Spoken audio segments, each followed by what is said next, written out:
KZSU-FM Stanford, welcome to another edition of Hearsay Culture. My name is Dave Levine.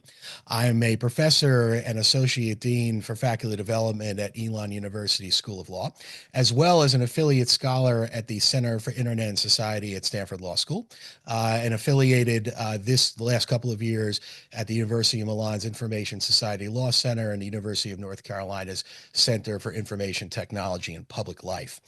Hearsay Culture covers a wide range of issues, and one of the issues that has always fascinated me, and we've had several interviews over the last 18 years on this topic, is the role of fan culture and fan creativity in the technological and communication space. So one of the lists that I am on, the Association of Internet Researchers, I always pay close attention to, because books that I would never come across as a law professor, more or less, are books that I get very excited about. And so I was very excited to come across a short while ago Professor Mel Stanfill's book, Fandom is Ugly: Networked Harassment and Participatory Culture. This book breaks what I think is new ground under the heading of a subject area which people often take lightly or don't take too seriously.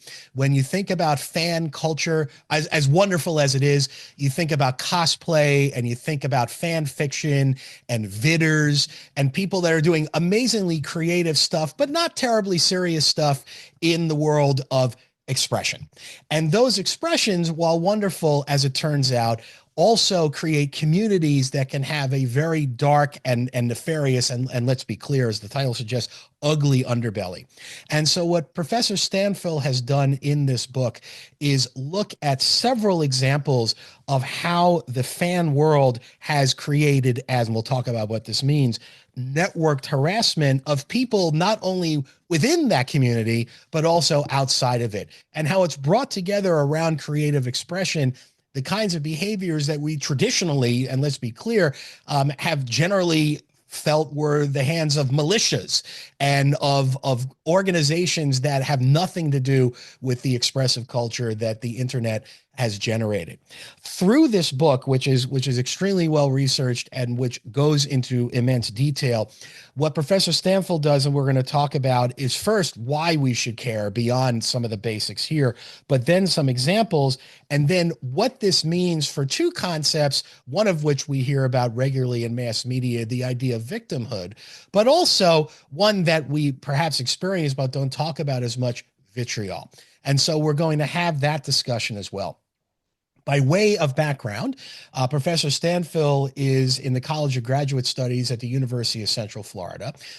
She has a PhD in an area which people don't often think about, which is text, but it's text in the communication setting. And I'll let Professor Stanfill explain that in a little more detail. As they talk about in their bio, right? Professor Stanfill didn't set out to be a professor. And rather was focusing on creative writing, which stands to reason in light of this book. The research focuses in several areas that Hearsay Culture thinks about, and I want to key listeners in before we start our discussion. Obviously, one is technology, the other is communication, but a third that we've talked about most recently with Danielle Citron from University of Virginia is harassment and online harassment. Which is an area that is getting more attention, but is still not well understood. And so between Professor Citron's work, but also Megan Squire's work at the Southern Poverty Law Center, looking at hate groups online and what that data suggests about how people organize, we're going to get into a wide-ranging discussion. Professor Stanfill is joining us via Zoom today on October 24th, 2024. Professor Stanfill, Mel, thank you for joining us on Hearsay Culture. Thanks for having me. So let me jump right in, and I'm curious about this story. You start off as a creative writing focused person, and here you are writing about networked harassment online. How do we link the two?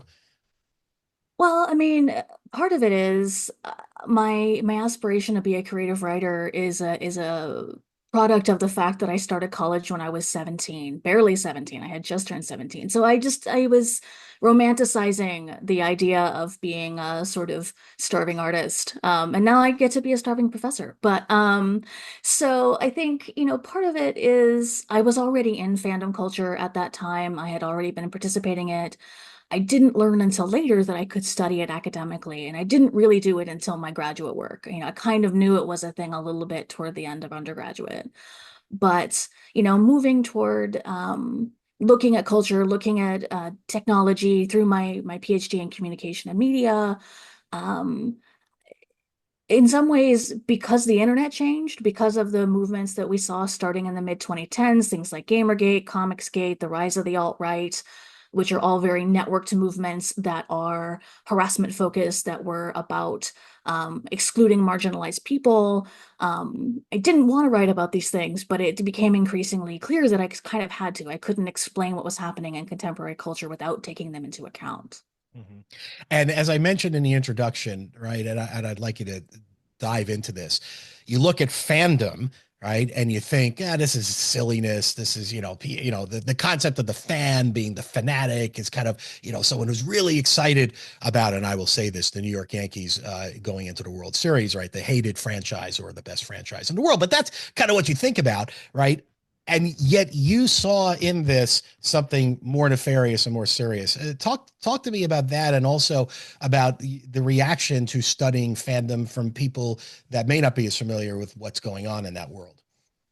Well, in some ways, I'm having both arguments with internet studies and fan studies, right? So, fan studies is a field that's been around since the late 80s, early 90s, and it has really leaned into the idea that fans are progressive and fans are resisting what the media industry is telling them to do. And that it is in response to this idea of the fanatic. It's saying, no, no, these are people who are thinking critically about media.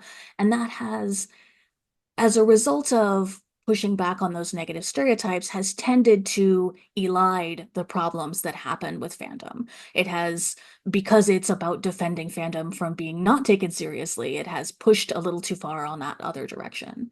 And then we have like internet studies that is serious, right? Is thinking about economics and politics and the flow of culture and these sorts of things that are easily recognized as important, but there isn't as much recognition there about the ways that these things are really bound up in people's feelings, they're bound up in people's identities. People are participating in these campaigns where they're flooding people's, Twitter or other social media with negative comments because they feel really intensely about it.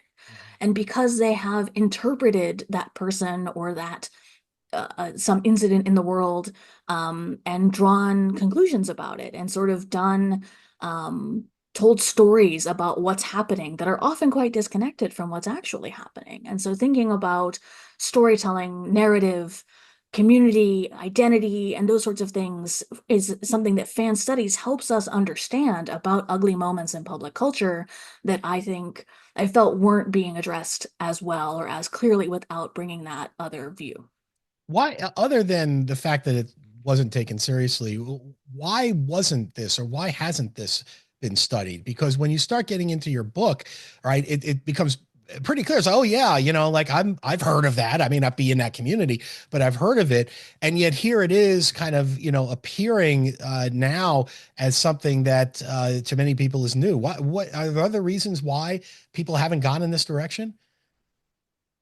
In some ways, it's like different communities of researchers don't talk to each other, right? It's a disciplinary silo problem that people who are interested in participatory culture, are interested in creativity, are interested in the things that you mentioned, fan fiction, cosplay, and the things that people are doing within a community to relate to each other, versus the people that are focusing on, um, you know, substantial social issues with major impacts are not thinking about the human side as often. I mean, not that internet researchers don't do that, because like obviously I am one Yeah. and we do, but there's a scale problem in some ways. There's a micro and a macro, and the those different ways of looking can talk past each other. And I think, being the particular kind of interdisciplinary misfit that I am and seeing these different um, communities and the reading across all of these different, bodies of literature and seeing they're each getting pieces, but because they're not in conversation with each other, um, some important factors about how public culture is functioning right now are getting missed. When you do this kind of research, as I was reading your book, I was reminded of the work that Biela Coleman did years ago and still does, right? Going directly into far right and, Nazi, literally, hacker communities. And Biela has been on Hearsay Culture a few times. And I'm curious, as part of your research, how have you engaged the communities directly, and how that informs your work?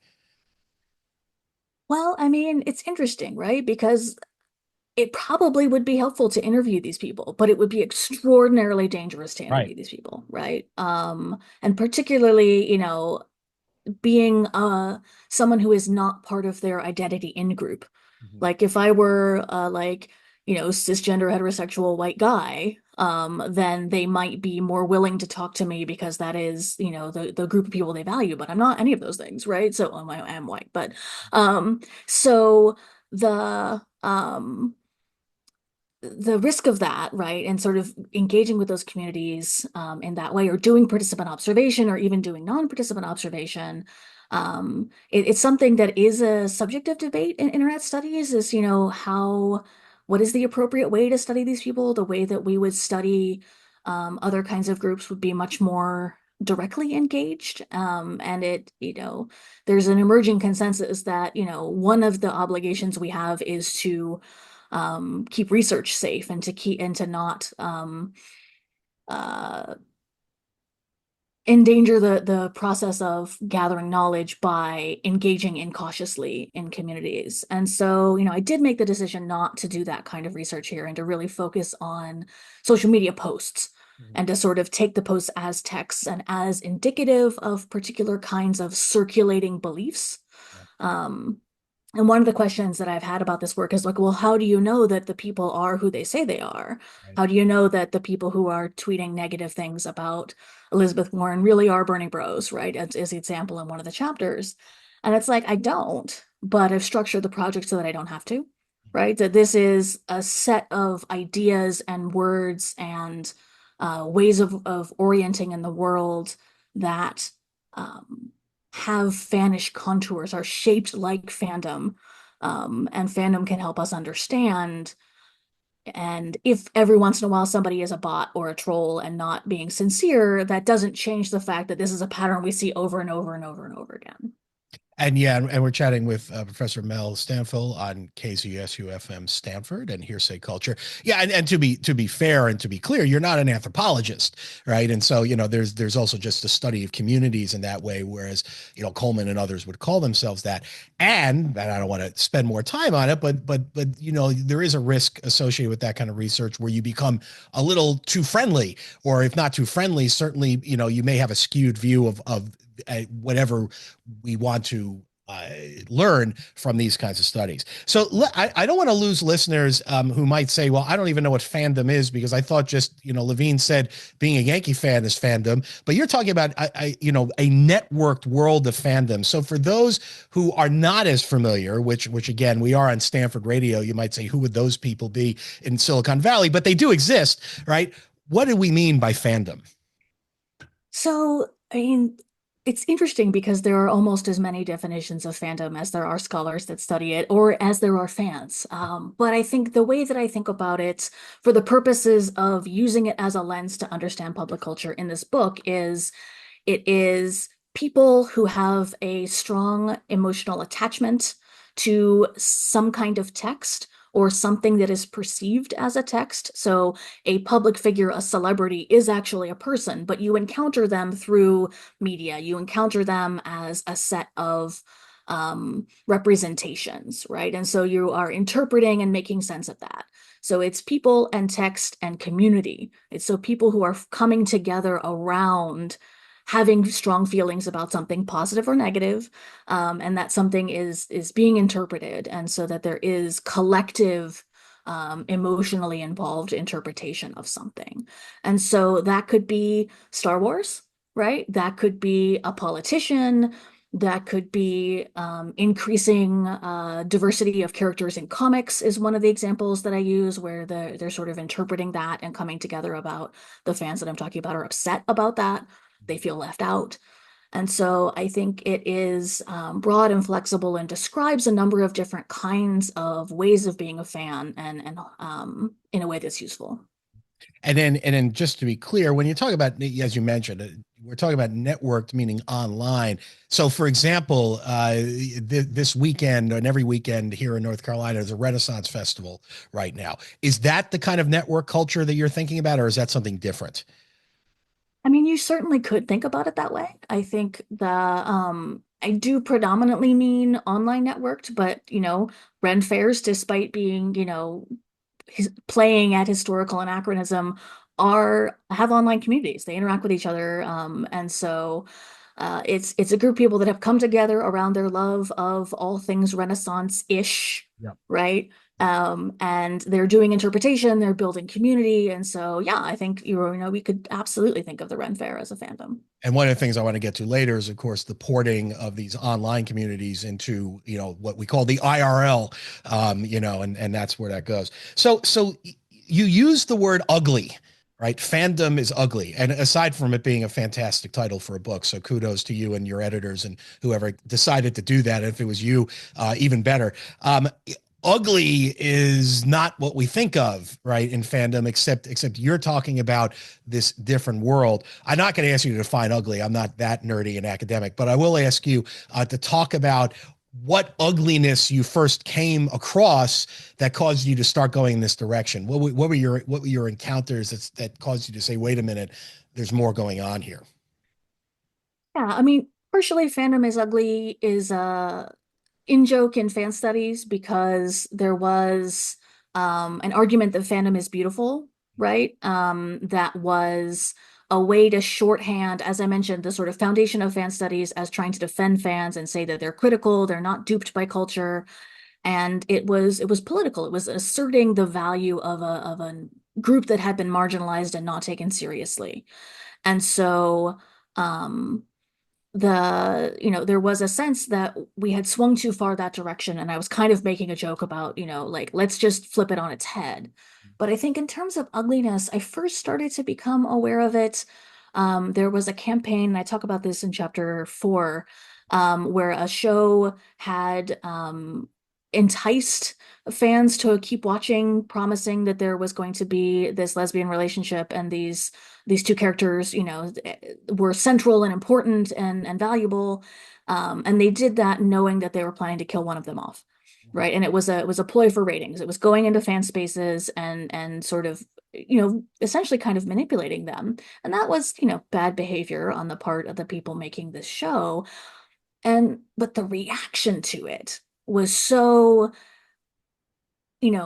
angry and hateful and directed directly at the showrunner and sort of, just sort of tweeting at him over and over again, telling them how much they hated him and how much they wanted him to die. And, some of these tweets were anti-Semitic. They were, very, hostile. And sort of watching this is like, yeah, these people have a legitimate grievance, but woo, what they're doing with it is not okay, right? And I think that was really the first moment. And that was in spring 2016 that happened. And so I was supposed to be writing a different book, a book about the law, in fact, which ended up being my third book. But the I kept giving presentations at conferences. I kept seeing calls for papers and writing little pieces of this because this emerging ways that both fans were acting badly, like fans that are legible as traditional fans who are invested in media were acting badly, and particular kinds of emotionally charged public culture seemed to be explainable as fandom. It just kept happening over and over and over again. And so I wrote this book in pieces while I was supposed to be writing a different book, or I, did the first draft of it. And then I came back and did it more systematically. But And I want to talk about if there are the purely online examples first, because I want to talk in the second half of the interview about some of the insights you have on issues like January 6th, and also the tumult around the teaching of critical race theory and the use of critical race theory as a way to for people to coalesce. But when we think about online harassment and network cultures, I want to give you an early example that I encountered, and I want to get your reaction to it. About 20 years ago, when people were trying to figure out how to use virtual worlds to teach, Stanford had an experiment where we were doing some lectures inside there.com, which was, a competitor to Second Life, and everyone had avatars. And a variety of people came in to do lectures, and you had to log into there.com and then teach in a given space. This was a community of people, again, not fandom, but in a sense fandom, because we were all fans of this new virtual world idea, which didn't quite take off the way that people expected, and certainly Zuckerberg wanted it to take off as well, and that hasn't happened yet either. But here's the point. In one of these lectures, because these were open environments, someone who wasn't part of that community in terms of the lecture, but part of their community, came in and to put it directly, sexually harassed virtually one of my colleagues, by just doing sexual imitations and things like that, as one could potentially do in there.com. Now, my reaction to it, and this reflects the prism through which I was seeing it. I want to get your reaction as well. My prism to it, as a white male, not taking any of it very seriously, was, boy, is that stupid. Yeah, just stupid. And we attempted to try to get this person out of the space, but more or less we weren't capable of doing it. But I just thought, this is stupid and immature and dumb, and that was as far as it went. Well, to put it directly, after this event was done, I went to talk to my colleague, and my colleague, who's a woman, was shaken up. And to put it mildly, and felt violated. And while I could, I did understand that, still I thought, how does that translate? Well, it became very quickly, right? I understood that within this culture, right, of there.com, this was not uncommon behavior, but this group of fans, our group of fans, were trying to take it very seriously. I'm curious, and this is purely online. I mean, who knows who, in the real world, we don't know who this person was. It never went any further, except, and this is my point, my colleague really did not want to engage on there.com any longer, and exiled herself more or less from this project and from the community itself. Is that the online version of what we're seeing today, or are the parameters different? Well, I think, you reminded me there's an even earlier example of that. So Julian DeBell Yes. wrote A Rape in Cyberspace in 1993, Right, right. right? In a text-based space, right? And so this idea that people come in, they behave hostile, in a hostile fashion toward other people, and make those people feel so unsafe they don't feel like they can participate anymore, has a long history, right? And I think what has become more important over time is the role of the internet in our lives, and the role of platforms, social media, etc. That, if you decide not to do a lecture online, your life is not curtailed that much.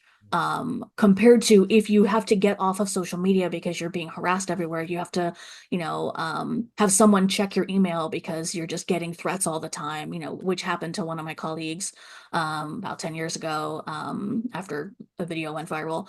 The Your ability to participate in public life is really curtailed, and your ability to be a citizen and to be in part of public debate. And so I think the behavior is old, but the stakes have raised increasingly more over time. And so it is similar and also different. Are there particular characteristics of fandom or fan communities that bring out this kind of harassment? I'm Yes. talking about, and I'm focusing online here. Yeah, yeah. Well, I think it is in part fans think of themselves as underdogs because historically they have been. So they were made fun of. They were considered fanatics. The famous William Shatner skit, Get a Life from 1986, right? This idea that fans are something to be made fun of. They're not taken seriously, even though they have these really intense investments and are very reliable customers. And so there's this sense of, well, we are put upon by the mainstream that makes fun of us, by the media industry that doesn't take us seriously, so that we are the little guy and we are punching up. And so because people sort of start from that assumption, it becomes much harder to see the ways that they can also do harm, right? And we see this across the Comicsgate people who see themselves as having been abandoned by this comics industry that they love. We see this across fan fiction fans who are saying, we are marginalized. How dare you say that we can harm one another? That I in this example, like a fan fiction writer would say, well, yes, of course there is a discussion of racism in my fan fiction, but I'm a marginalized queer person, so I can't possibly be being racist, right? And that like one of those things is not like the others. And so this belief in their own marginalization, which is not untrue, right? They are. But the difference is now, then this is where networked comes in again, as we were talking about. The difference is one fan being angry and being a jerk to somebody is one fan being angry and being a jerk, and it's annoying. Thousands or tens of thousands of people getting in your face about something that they're upset about that you did in your television show or that you did whatever.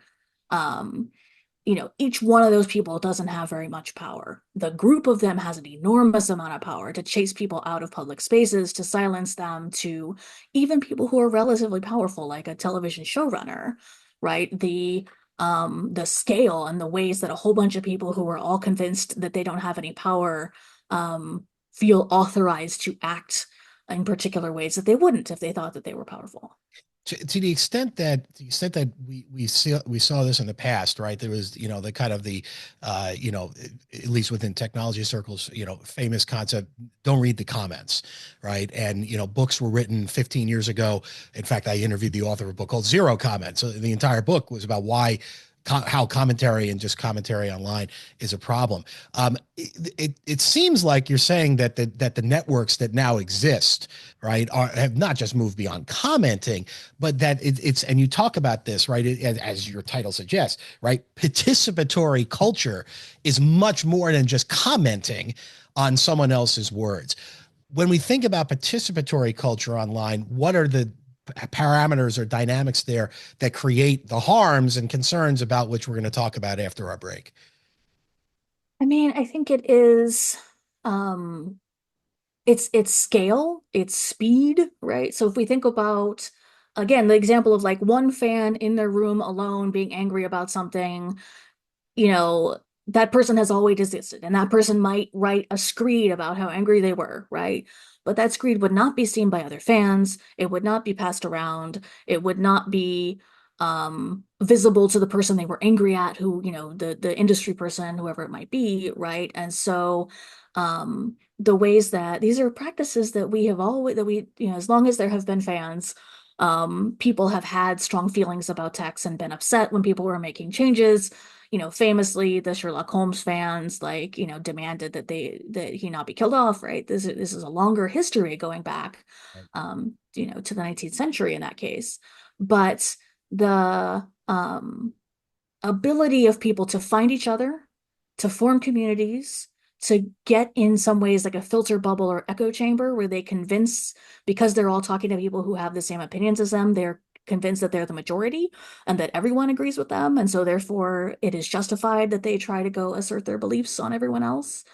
And then things move faster. Ideas can travel and so I think that it's the characteristics of platforms take what is already participatory culture, even when you're just on a Usenet list back in the day was already participatory culture, but the speed of spread and the size of the networks that can amass and the routineness of interacting with people and forming bonds with them, that then, you will be like, well, my friend said this is terrible, so it probably is terrible. Let me agree with them and go with them, has really compounded a lot of things. We're chatting with Mel Stanfill, author of the book Fandom is Ugly, Networked Harassment and Participatory Culture on KZSU-FM Stanford and Hearsay Culture, nonprofit, non-commercial radio station at Stanford University that requires donations from listeners in order to continue its programming. Email us at donate@kzsu.stanford.edu to make donations, and hearsayculture.com for the Hearsay Culture Network, where you can check out not just the Hearsay Culture radio show to which you are listening now, but also Denise Howell's Uneven Distribution, our show together, R&D with D&D, and other content that's coming down the road. Let's turn now to where we are. We're recording October 24th, 2024. People will be hopefully listening to this show not only before election day but afterwards. I don't know what world we're going to be in at that point when it comes to these issues, but I want to talk about some of the issues that are current and certainly will remain issues regardless of who wins the election. You just alluded to one of these issues, and I want to use some examples in a moment, but maybe the biggest issue right now in terms of the online space in social media and also the ability of people to participate in it is filtering and deplatforming. And you write in the book, you say an issue that arises within the discussion, these are your words, of speech and censorship, is deplatforming, or the removal of access to media distribution, a consequence that is most typically applied to those using a platform to promote bigotry or disinformation. Within these network communities upon which you write, how much of what you see and what you witness, right, through your research is bigotry and disinformation versus communities deciding we don't want you part of it, right, for reasons that have nothing to do with bigotry or disinformation?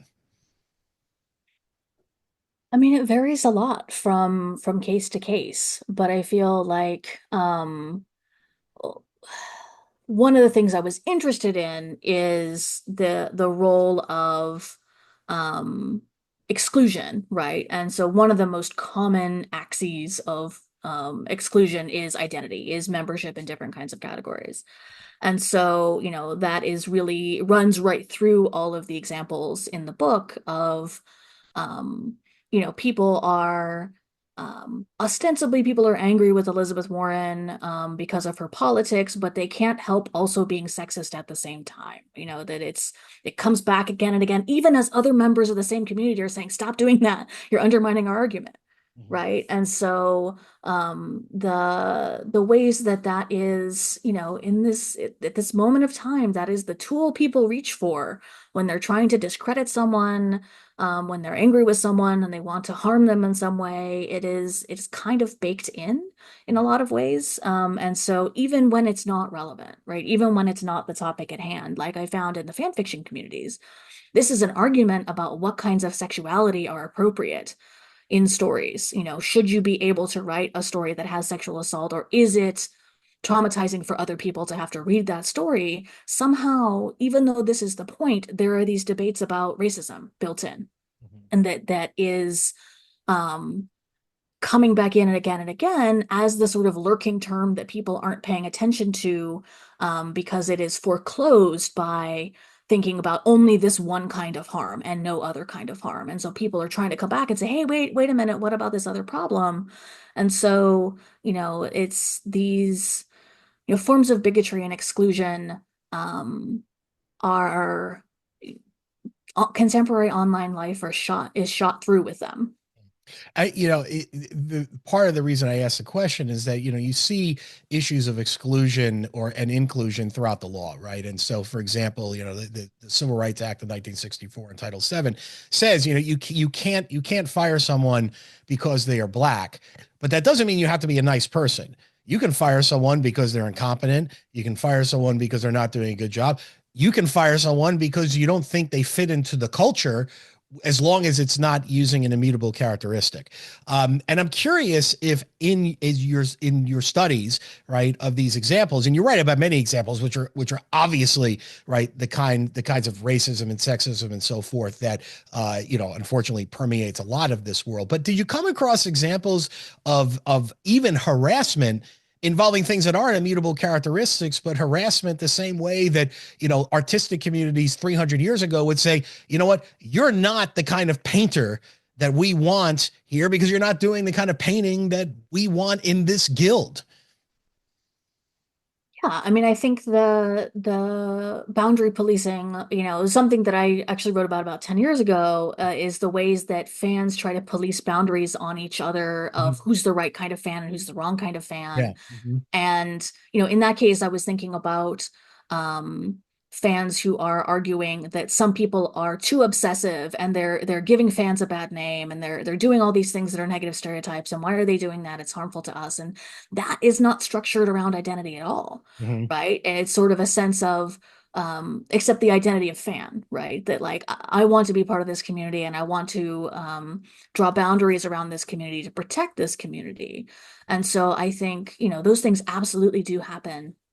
And who's in and who's out and what's the right way to behave and all of those questions come back again and again across all of these different examples. Should we be concerned about that kind of harassment, though? In other words, even if it's, I mean, harassment is one thing. I mean, we could certainly agree that if someone's being harassed for whatever reason, morally, that's not a good thing. Ethically, it might be a good thing. But on the other hand, it's what a community does to operate itself. So, should we be concerned or as concerned about harassment that doesn't involve the kinds of broad societal goals that we have for being an inclusive society? Is that a line we should be drawing, or not? I mean, it would be great if we could, but I don't know that we can, right? And so the ostensible, so I think about the comic skate chapter, right? Talks about the good kind of fan and the bad kind of fan. And ostensibly it's about you should recognize that these comics are good and these comics are bad, and this is a aesthetic judgment. But the identity-based exclusions never stay away for long, right? They never are not part of it. And so in part, that's what drew me to these case studies is this is not just fans doing something internal to their community. These are fans doing something that has broader stakes. And so I think there may well be things that are just intra-community strife that don't have any impact beyond the community and might be of interest to someone who is like anthropologically studying that community, but would not have a broader so what attached to it. But those aren't the things I have tended to write about. Yeah. Do you see, before we move on, because I do want to talk about January 6th and the notion of Trump having a fan base, in the sense that you describe. Is this an issue also at the international level? In other words, when you move outside of US based groups, are you seeing that these kinds of, harassments based upon these characteristics are a global problem? And if so, what do you think's going on there? I mean, they take different forms in different cultures, but certainly one of the things that I write about in this book is the Archive of Our Own, which is a fan fiction website that is a nonprofit, is run by fans for fans in response to attempts to commercialize fan fiction that happened in the mid 2000s, I guess, 2007, 2008. But it is banned in China. Hmm. And it is banned in China because there was a fan dispute that got so big the Chinese government noticed. Wow. So basically, there was, there's in China, in that context, there are practices where your job is to like be the defense squad for your idol. It's, the celebrity, it's celebrity-based fandoms. And so your job is to make sure that they have lots of social media traffic to show that they're popular. Or if they're a singer, you have to stream their song over and over again and sort of run up the numbers and run up the score. And you have to, if people are talking bad about them, you have to attack them and make them stop so that nothing harms the reputation of your celebrity. And so there's this existing, you know, at that point, developing culture around fandom in China. And then there are people who are doing what is, I guess traditionally Western style fandom, where they're writing stories about queer love, right? And they're writing stories about love between men who are heterosexual in real life. And they're doing this about the same celebrities. And so the other fans are like, you are harming the reputation of our person, and they mass report this fan fiction website to the government and they get it shut down. Yeah. right? And so it is about rejecting homosexuality. It is about being sort of anti-queer, but it's taking this really specific form in that other cultural and national context. Mhm. And of course, when you've got regimes like China, which, to put it mildly, are looking to control the narrative on everything and expressing other directions, are is frowned upon and worse. The ability to control these networks becomes that much more pronounced, which does bring us to January 6th, as it turns out. It at one level you say, well, of course, right? Of course, the people that showed up for the January 6th riots, right, were fans of Trump. But colloquially, when we say fans of Trump, I think people think supporters. But you're talking about something, I think, very different. And now we're moving, of course, from the online world, where, of course, the organization happens, right, for the most part, into the real life. You talk about the in the days that followed the January 6th insurrection, right, or insurrection attempt, right? They were described as insurrectionists or a mob or a riot, but also perhaps as Trump fans. What does it mean? I'm going to ask you asked the question in your book that I'm now going to ask to you. This is kind of like AI doing the work for me, except you did it for me, Mel. What does it mean? This is a great question. To talk about a violent attempt to overturn the results of an election in terms of fandom. Great question, Mel, that you've asked in the book, and I'd love the answer. I mean, I think what is important there is, I mean, I was struck, I mean, everyone was struck by those images, right? But I was struck by those images and reminded of the 2011 protests in Wisconsin where they were trying to like change the rules about unions, Mm-hmm. right? And the sort of like they're out there with signs about the thing that they love, and that some of the signs are clever and some of the signs are whatever. And like before it got violent, those two things looked exactly alike. That this is a moment of like coming together and being in support of this guy that they love, Trump, right? Um, the Nobody was there because they really like his policies, right? I don't think anybody was there that they could describe his policies. They just like this guy. They want to support him. And I would say that that is pretty, in some ways, that is results the celebrification of politics generally. Like many people vote because they like the person or don't like the person and not because of their policies. And whether they, can explain a policy is like up for debate. But I think these are people who they love this guy. They believe this narrative that the election had been stolen, that had been circulating so strongly that they showed up. And that they then collectively got sort of some people went there with the intent to do violence. Some people just got sort of swept up in the moment and did it and might not have done it under other circumstances. But people showed up because they love this man so much, and they wanted to support him so much. And out of this interpretation that they had of reality, that, it doesn't make a lot of sense if you don't take the feelings into account. If there's like, how did this get so out of hand? It got so out of hand because this was bound up in their identity and their sense of self and their sense of what was right and wrong. And it all felt very important. Mhm. And it ties to another topic that you cover, right, and talk about it. I want to come back to January 6th in a moment, right? The furor around teaching critical race theory, or the allegations of teaching critical race theory in public schools. Um, what is the tie-in as with that issue to fandom? Mhm. Where is, I mean, where is that connection? Well, I mean, it was just so fascinating to watch that moment unfolding. And to see, I mean, the architect of the critical race theory panic, Christopher Rufo, right, directly said, I am making this up. I am just calling everything I don't like critical race theory. And, I am putting forward a narrative. He just came right out and said it, but it still worked. Mhm. And why did it still work?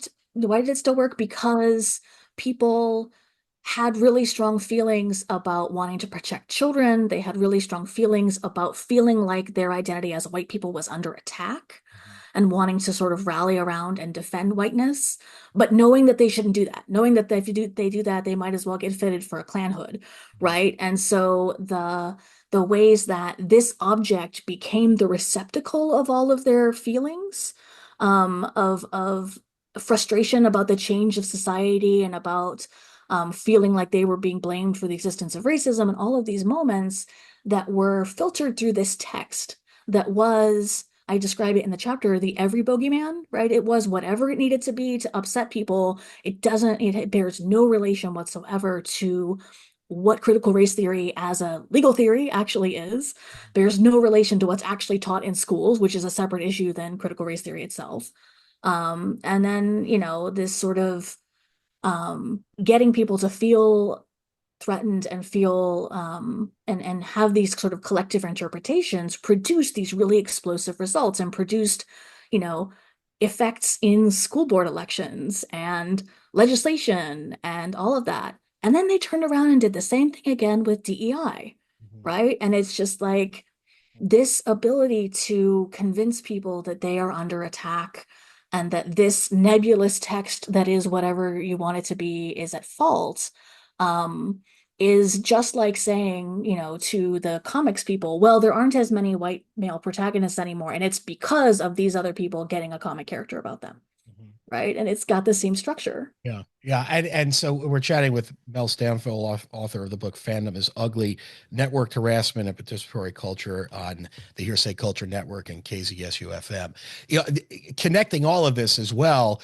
And again, I want to come back to Trump and CRT in a second. Right, is disinformation, right? Disinformation, and it seems like disinformation plays a role, but is not necessarily always driving the harassment about which you're concerned.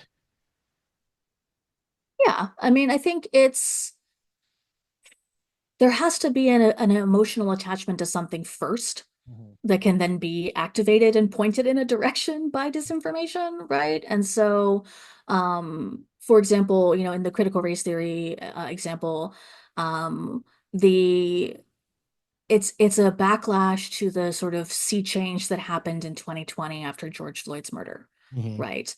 And the sort of suddenly the idea of Black Lives Mattering and of that white supremacy is a thing that is, structuring society, went from being something that was recognized by a small group of people to being widely discussed. Mhm. And so that moment for people who had never had to think about their identity before and had never had the value of being white questioned or any of those things, suddenly thinking about this and feeling unstable and feeling like people were accusing them of things and, were ripe to then be misinformed. Mhm. And it's actually, in many ways, the same thing in January 6th, is like people who see that society has changed and they don't like the changes that have happened. They feel like what they always knew and believed is no longer steady under their feet, right? Those people are primed to be told whoever they may be, capital T they, the nebulous they, are stealing your country from you.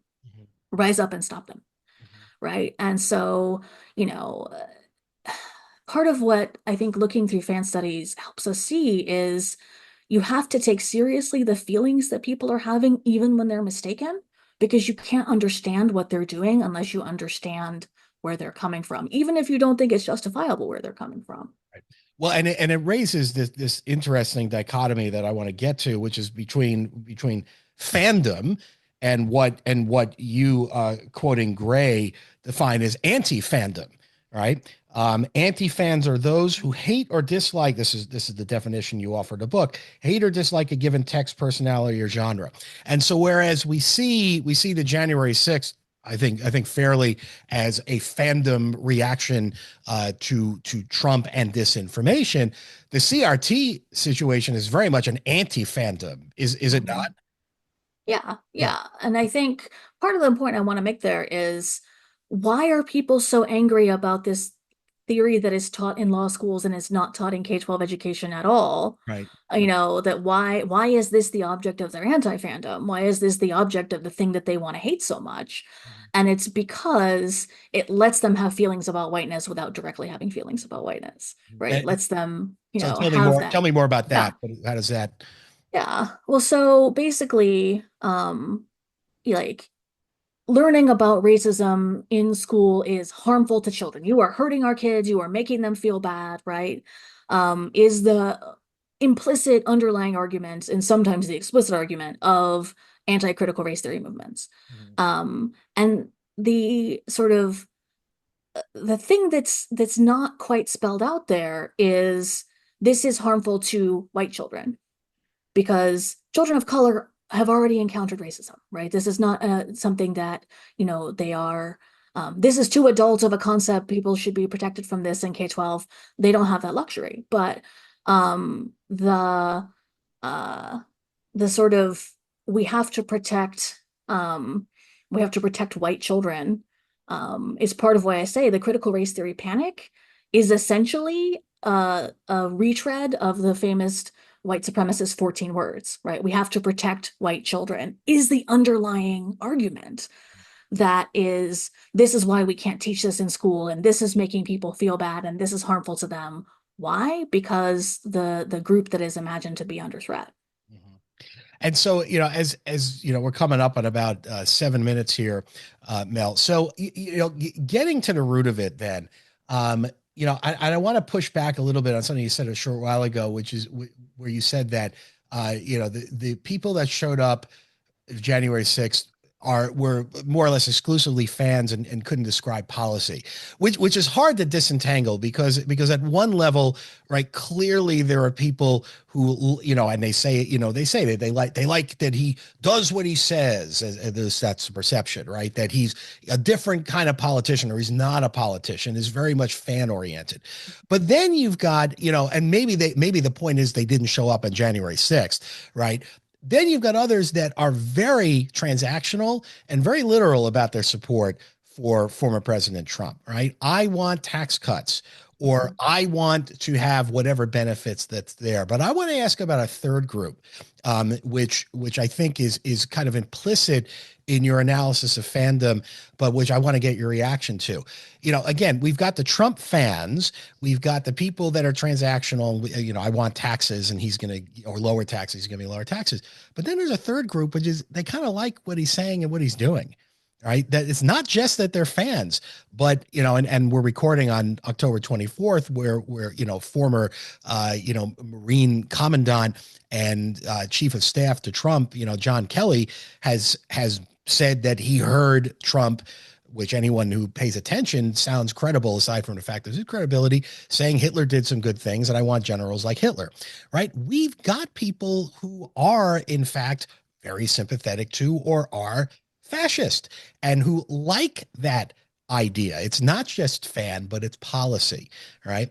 So how do you disentangle that? In other words, can we say with a high degree of certainty that everyone who showed up on January 6th were fans?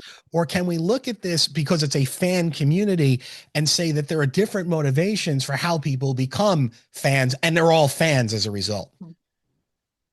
Well, I think people who like the statements that he makes and people who understand policy are not necessarily the same people, right? Mhm. And so people who are like, yeah, I want to yes, let's round up and deport every immigrant, right? Is an emotional feeling about a statement. It's not support necessarily, I don't know that most of those people understand that that would require concentration camps. And I don't think that they're cheering on concentration camps. Maybe they are, but I think it's like But that's this kind of feels good, but that's kind of my point, though, Mel. Yeah. I mean, because I think it's raised by your book.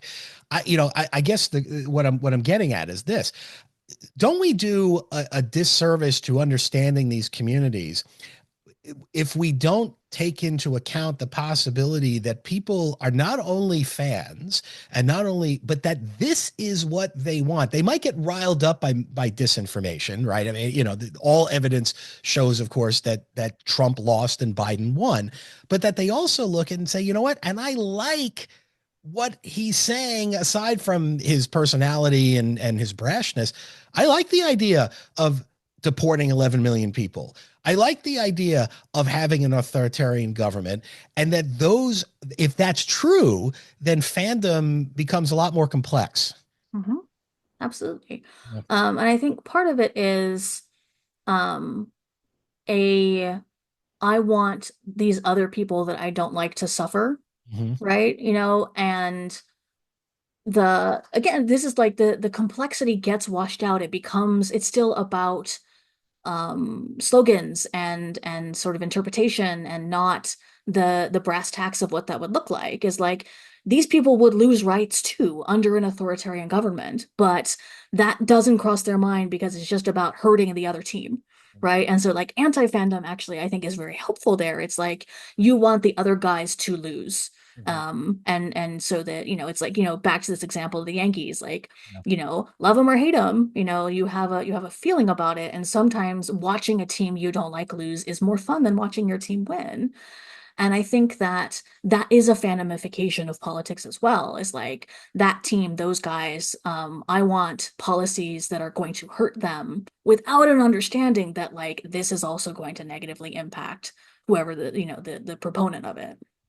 And so we're, again, we're recording October 24th. I am going to air this show tomorrow, October 25th on KZSU, particularly in light of the conversation and how it's wound, because I think it's important to air prior to the election. So let me ask you this question: regardless of what team or what fan group you're in, right? If assuming, which for purposes of this question and purposes of the show, we're going to assume that harassment is bad, okay, right? As a general matter, what does someone do first inside a fan community to attempt it, or is there anything to be done to change that narrative and change that behavior? Before I get to the obvious follow-up question, is what about outside of it? And you have about 3 minutes to solve these problems for us. It's like I once got a grant of like $30,000 to solve racism on social media. And There you so go. like, Yeah. I can solve this problem in three minutes or less. You just needed more money. Though. You just needed more money to solve. Yeah, yeah. I mean, I think part of it is insiders have in many ways more capacity because they have trust and they have the ability to talk to people and sort of and use the bonds of community to get people to listen and to sort of say, hey, you know what, this isn't true. And I've been seeing this a lot in fan communities on Tumblr, from the left, from people who are like, look, guys, you may or may not like all of the policies that Harris has, but you need to understand here are the things that will happen if Trump wins this election. And so you need to make your decision on the basis of a full picture. And doing that because these are people who are already trusted by people. And I think the same kind of, um, you know, acting from within a group, and using the bonds of trust to sort of de-radicalize people or sort of talk people down and sort of say, hey, you know what, that doesn't really make a lot of sense, and using that I think is probably the way that inside can happen. Outside, I don't know, right? I am less optimistic now than I was when I finished writing the book, because subsequent research has shown that debunking makes people believe things harder when it's external, right? And so, like, if there were studies based upon like news headlines, I think it was, and it was probably coming out of University of Washington, but I'm not entirely sure where that study came from. But that um, that seems harder to do, and so really, the only other external intervention that might work is to think about um, slowing the spread, content moderation, those sorts of things, which is platforms, Twitter particularly, but many platforms are moving away from. Right. They don't want to do that because it has become kind of politically radioactive to do that. Yeah, yeah. Well, if what you're saying, if what that study indicates is true, then it does raise the question of whether Vice President Harris, warning the American public of the things that Trump has said he would do based upon his own words, in fact, would solidify not that I shouldn't vote, but that this is why I should, which of course is an open question, as are really all the questions on October 24th as to what this election is going to look like. Mel Stanfill, author of the book Fandom is Ugly: Networked Harassment in Participatory Culture. Really fascinating book, and I think again, as I started the show, surprisingly to many, important book to understand not just fandom, but as we just talked about, how groups organize and how they react the way they do in our society. Thank you for joining us today on Hearsay Culture and the Hearsay Culture Network and KZSU. I appreciate you educating my listeners. Well, thanks for having me. Hearsay Culture Network is has been launched at hearsayculture.com. You can find us, and there goes my beeper. You can find us on Spotify, on Apple, on a number of other platforms. Listen out for a lot of our new shows. Most recently, Denise Howell posted her interview with Marina Gerner, author of the book The Vagina Business, about why the pharmaceutical industry is not investing in women's health the way we might expect. Look for more shows that are coming up at Hearsay Culture. And of course, continue listening to KZSU. You can reach me at dave@hearsayculture.com, Denise at hearsayculture.com. Thank you for listening. Have a great day and keep paying attention to what's going on in our world, particularly over the next couple of weeks. And I might lastly say, if you're in the United States, please vote.